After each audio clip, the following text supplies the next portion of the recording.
Libro primero, tercera parte. Toda vez que,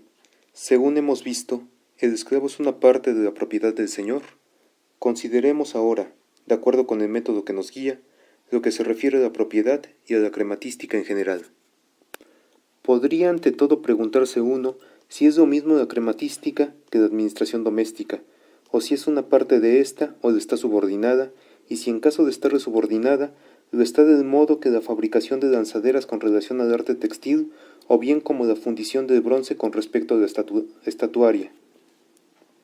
Estas artes, en efecto, no sirven del mismo modo al arte dominante, sino que una la provee de instrumentos y otra de materia, y llamo materia al elemento básico del que resulta una obra, como la lana para el tejedor y el bronce para el escultor.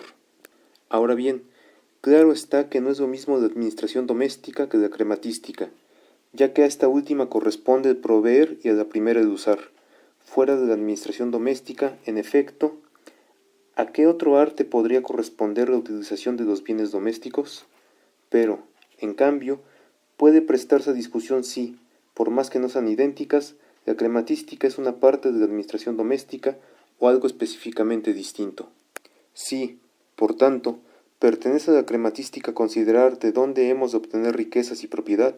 y de otro lado la propiedad y la riqueza comprenden muchas partes, hemos de preguntarnos, ante todo, si la agricultura es una parte de la crematística o algo de distinto género, y otro tanto en general, con respecto a todos nuestros afanes por procurarnos los artículos alimenticios.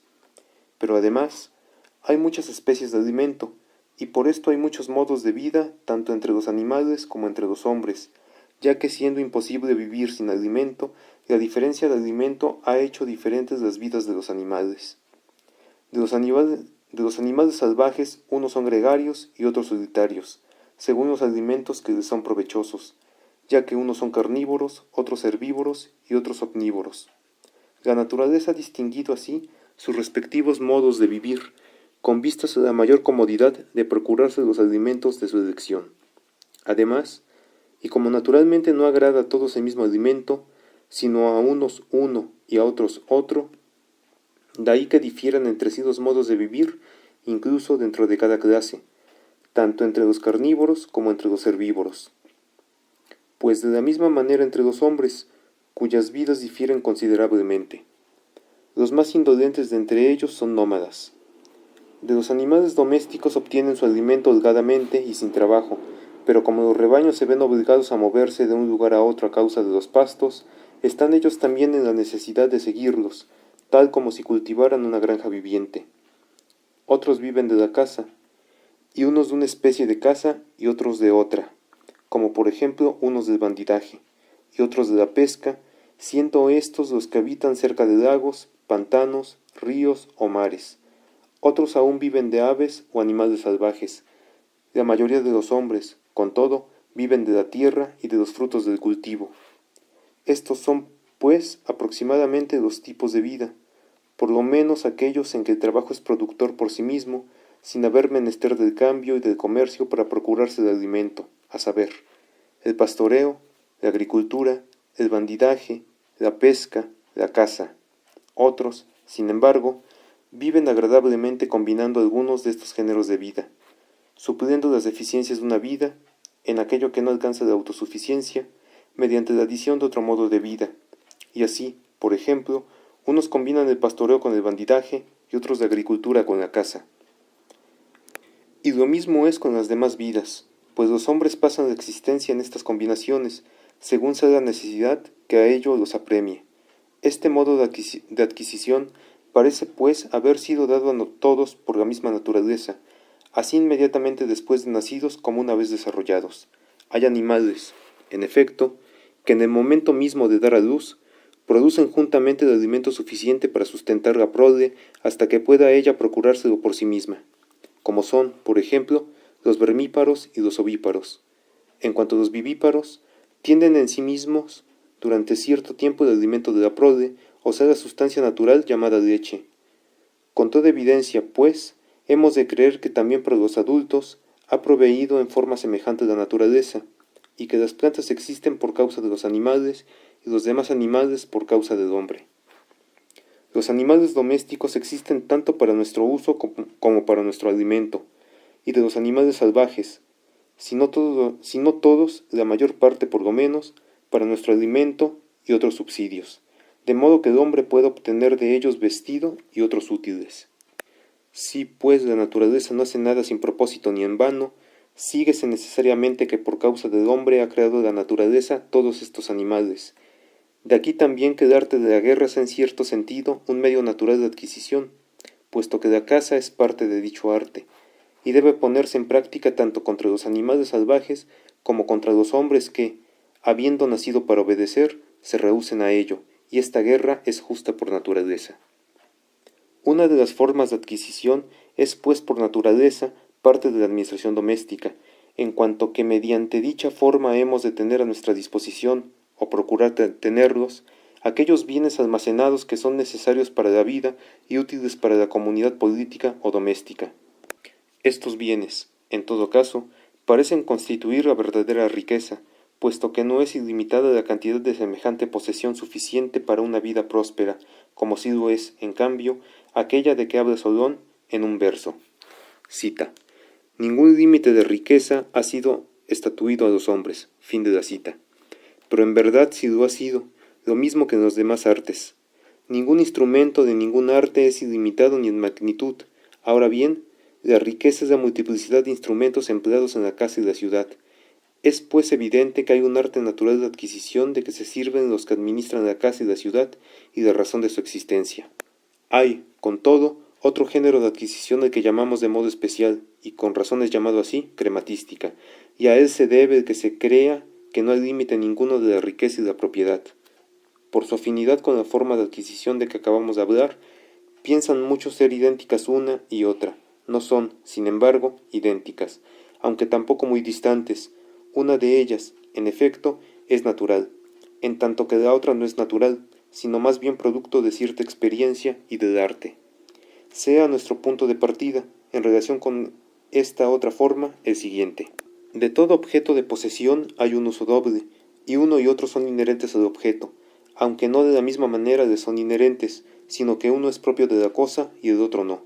Del calzado, por ejemplo, podemos servirnos para calzarnos o como artículo de cambio. Ambos son, por cierto, usos del calzado,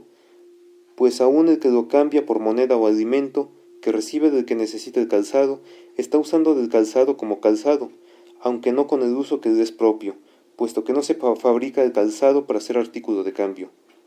Pues del mismo modo con respecto a los demás objetos, de todos los cuales puede haber cambio, y éste empezó desde el principio de modo natural, debido a que unos hombres tienen más y otros menos de lo que basta a sus necesidades.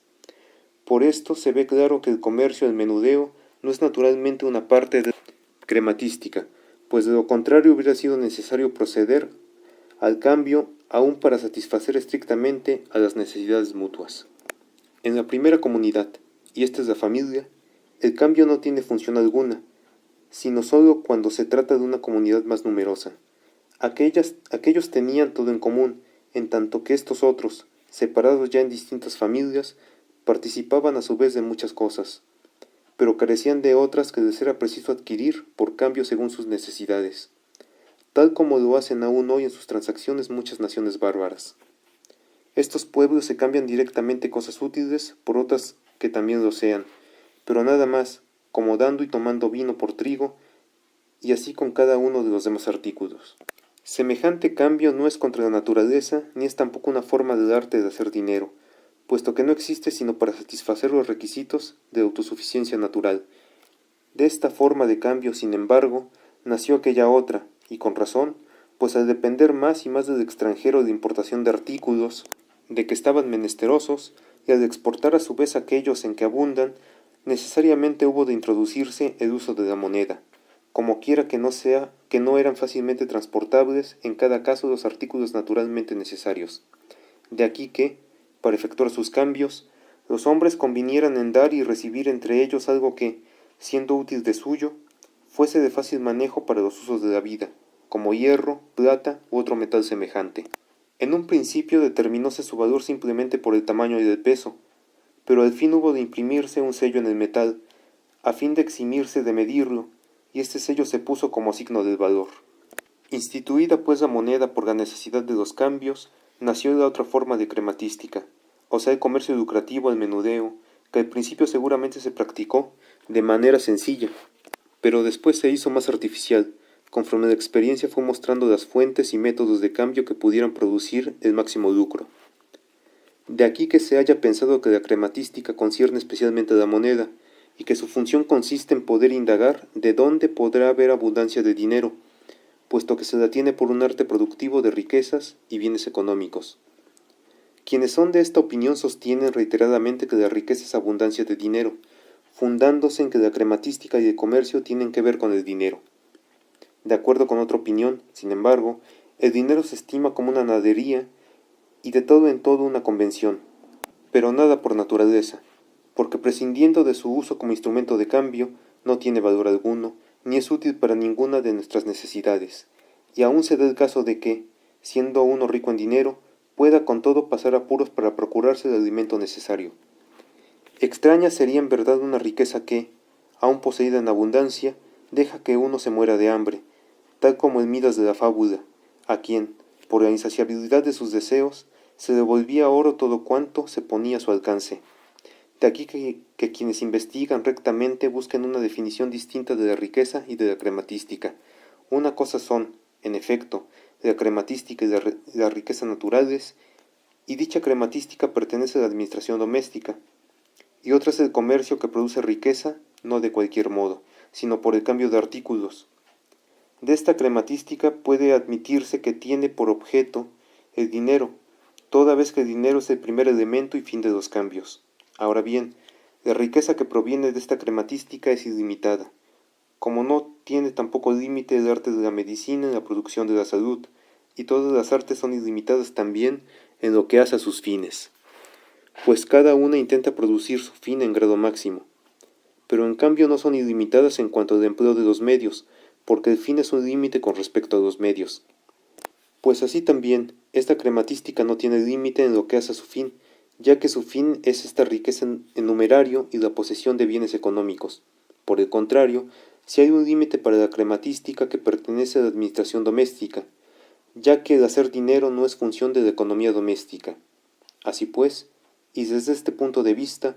parece necesario que haya un límite para toda riqueza, aunque de hecho vemos que acontece lo contrario, puesto que todos los que trafican tratan de aumentar al infinito su dinero. La causa de esta contradicción es la afinidad entre las dos clases de crematística. En el uso de la misma cosa hay entre ambas coincidencia parcial, es decir, en el uso de la propiedad, solo que no lo hacen del mismo modo, ya que una tiene por fin el aumento de la riqueza y la otra algo diferente. Por esta coincidencia pareceles a algunos que la función de la economía doméstica es acumular dinero, y están siempre con la idea de que su deber es o bien atesorar su capital o aumentarlo del infinito. La causa de esta actitud es el afán de vivir, pero no de vivir bien, y como el deseo de vivir no tiene límite, se desean consiguientemente sin límite las cosas que estimulan la vida.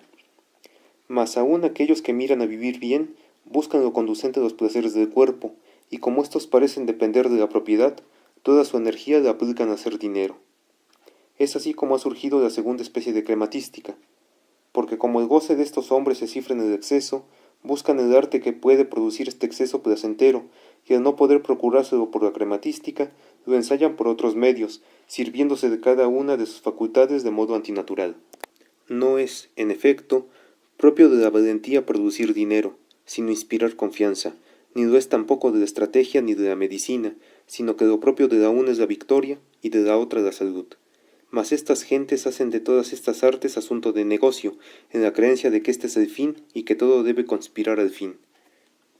Hemos hablado, pues, acerca de la crematística innecesaria, al decir lo que es y por qué causa sentimos necesidad de ella, y también lo hemos hecho acerca de la necesaria, habiendo mostrado que ésta es distinta de aquella, y que por naturaleza es la parte de la administración doméstica concerniente a la consecución del alimento, y la cual, al contrario de la primera, no es ilimitada, sino que tiene un término. Asimismo ha quedado en claro el problema planteado al principio, o sea si la crematística es propia del jefe de familia y del político, o si por el contrario uno y otro han de contar de antemano con recursos económicos. Del mismo modo, en efecto, que a los hombres no los hace la política, sino que se sirve de ellos como lo recibe de la naturaleza, así también es la naturaleza la que debe suministrar los medios físicos de subsistencia, tierra, mar o lo que fuere, correspondiendo luego al administrador disponer estos medios de modo conveniente. Porque no pertenece al arte textil el producir la lana, sino el servirse de ella y discernir cuál es la buena y apropiada y cuál la mala e inapropiada, y así también podría suscitarse la cuestión de por qué la crematística es parte de la administración doméstica y no es, en cambio,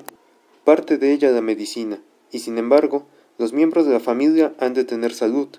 del mismo modo que han de vivir y tener todo lo demás que es necesario. Ahora bien, y así como en cierto sentido es propio del jefe de familia y del gobernante mirar por la salud de todos, y en otro no lo es, así también el cuidado de la riqueza es en un sentido propio de la administración doméstica, pero en otro sentido pertenece a un arte auxiliar. Con todo, y según hemos dicho antes, es principalmente la naturaleza quien debe proveer a esto, ya que es oficio de la naturaleza suministrar alimento al que viene a la existencia, y éste recibe su alimento del residuo de aquello de que nace. Así pues, la crematística que es natural a todos es la que coopera con los frutos de la tierra y con los animales. De ella hay, como hemos dicho, dos formas, una comercial, otra doméstica. Esta última es necesaria y laudable, al paso que la primera, la que tiene que ver con los cambios, es justamente censurada, ya que su rendimiento no proviene de la naturaleza, sino de los hombres. En cuanto al préstamo con interés, es odiado con plenitud de razón, a causa de derivar su provecho del dinero mismo y no de aquello para lo que éste se introdujo. El dinero, en efecto, hízose por causa del cambio, pero en el préstamo que decimos el interés multiplica el dinero. Por esta propiedad el interés ha recibido el nombre que tiene, pues como los hijos son semejantes a sus padres, el interés resulta ser dinero de dinero.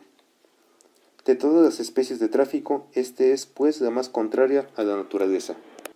Fin de la tercera parte del libro primero.